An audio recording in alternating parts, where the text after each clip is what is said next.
Shalom sahabatku, sebelum kita merenungkan kebenaran firman Tuhan di pagi hari ini, mari kita sama-sama berdoa.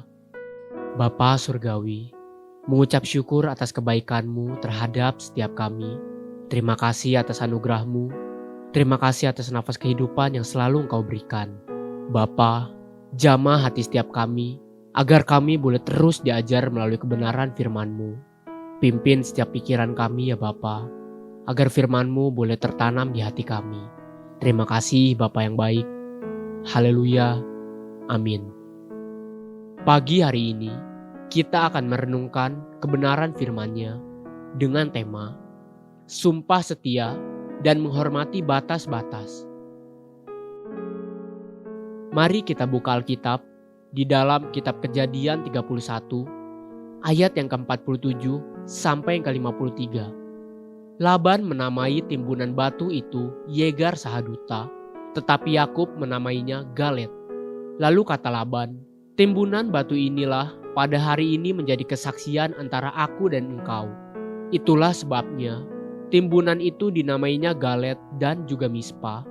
Sebab katanya, Tuhan kiranya berjaga-jaga antara aku dan engkau apabila kita berjauhan. Jika engkau mengaibkan anak-anakku, dan jika engkau mengambil istri lain di samping anak-anakku, ingatlah, walaupun tidak ada orang dekat kita, Allah juga yang menjadi saksi antara aku dan engkau. Selanjutnya kata Laban kepada Yakub, inilah timbunan batu, dan inilah tugu yang kudirikan antara aku dan engkau. Timbunan batu dan tugu inilah menjadi kesaksian, bahwa aku tidak akan melewati timbunan batu ini mendapatkan engkau, dan bahwa engkau pun tidak akan melewati timbunan batu dan tugu ini mendapatkan aku dengan berniat jahat.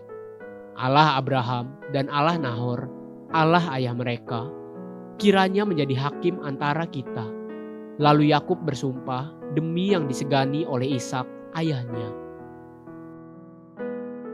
Entah kenapa di dalam Alkitab seringkali kita temukan para tokoh-tokoh Alkitab dan para pahlawan iman yang membangun dan mendirikan tugu peringatan. Kita berkali-kali menemukan Abraham, Yakub, Musa, Yosua, dan masih banyak lagi hamba-hamba Tuhan yang mendirikan tugu-tugu peringatan agar dia sendiri dan keturunannya selalu ingat akan apa yang telah terjadi dan akan apa yang harus tetap diingat oleh keturunan seterusnya.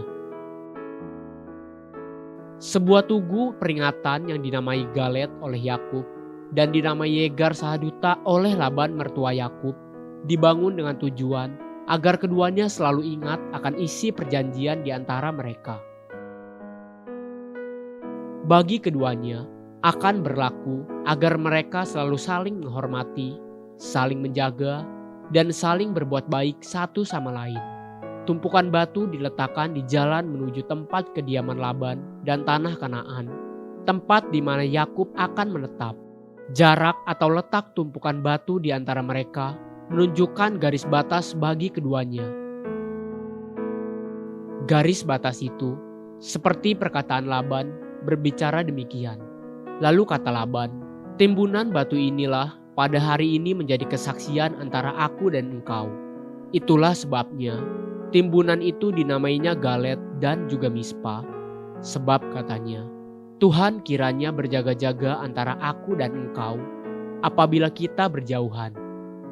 Jika engkau mengaibkan anak-anakku, dan jika engkau mengambil istri lain di samping anak-anakku, ingatlah, walaupun tidak ada orang dekat kita, Allah juga yang menjadi saksi antara aku dan engkau.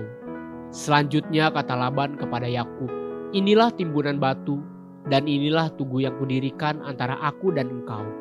Timbunan batu dan tugu inilah menjadi kesaksian bahwa aku tidak akan melewati timbunan batu ini mendapatkan engkau, dan bahwa engkau pun tidak akan melewati timbunan batu dan tugu ini mendapatkan aku dengan berniat jahat. Allah Abraham dan Allah Nahor, Allah ayah mereka, kiranya menjadi hakim antara kita. Lalu Yakub bersumpah demi yang disegani oleh Ishak ayahnya. Sesungguhnya, bukankah ini gambaran atau contoh janji seorang laki-laki terhadap mertuanya, atau juga seorang wanita terhadap mertuanya pada saat pernikahan di hadapan Tuhan dan hamba Tuhan. Seperti itulah seharusnya janji seorang ayah mertua dan menantunya laki-laki di hadapan Tuhan. Bagi sang ayah mertua, aku mengerti bahwa ada jarak di antara aku dan anak serta menantuku, dan aku tidak akan melewati batas-batas ini dengan berniat jahat terhadap anak dan menantuku sendiri. Bagi sang anak menantu, tugu peringatan itu berkata, "Aku tidak akan mengaibkan anak-anakmu," atau dalam KJV dikatakan, "tidak akan menyakiti atau memukuli, dan tidak akan mengambil istri lain di samping anakmu itu. Dan aku, walaupun tidak ada orang dekat kita, Allah juga yang menjadi saksi antara aku dan engkau." Demikianlah janji di antara mertua dan menantu. Lalu Yakub bersumpah demi yang disegani oleh Ishak ayahnya. Itulah sumpah setia di antara seorang mertua laki-laki dan menantu laki-laki. Dari kebenaran ini, kita melihat seringkali permasalahan terjadi di dalam keluarga karena ikut campur mertua yang terlalu dalam, sehingga hancurlah rumah tangga anak-anak, atau karena sang suami tidak berlaku jujur dan takut akan Tuhan dengan memukuli dan menganiaya istrinya sendiri, baik secara fisik atau dengan mengambil wanita-wanita lain. Rumah tangga tidak mengenal batas-batas sehingga hancurlah segalanya. Bagi kita para mertua, inilah janji yang harus kita ingat. Aku mengerti bahwa ada jarak di antara aku dan anak serta menantuku, dan aku tidak akan melewati batas-batas ini dengan berniat jahat terhadap anak dan menantuku sendiri. Bagi kita para suami di rumah tangga, haruslah selalu kita ingat, aku tidak akan mengaibkan anak-anakmu, atau dalam KJV dikatakan, tidak akan menyakiti atau memukuli, dan tidak akan mengambil istri lain di samping anakmu itu. Dan aku, walaupun tidak ada orang dekat kita, Allah juga yang menjadi saksi antara aku dan mertuaku. Haleluya. Sahabatku, mari kita sama-sama berdoa.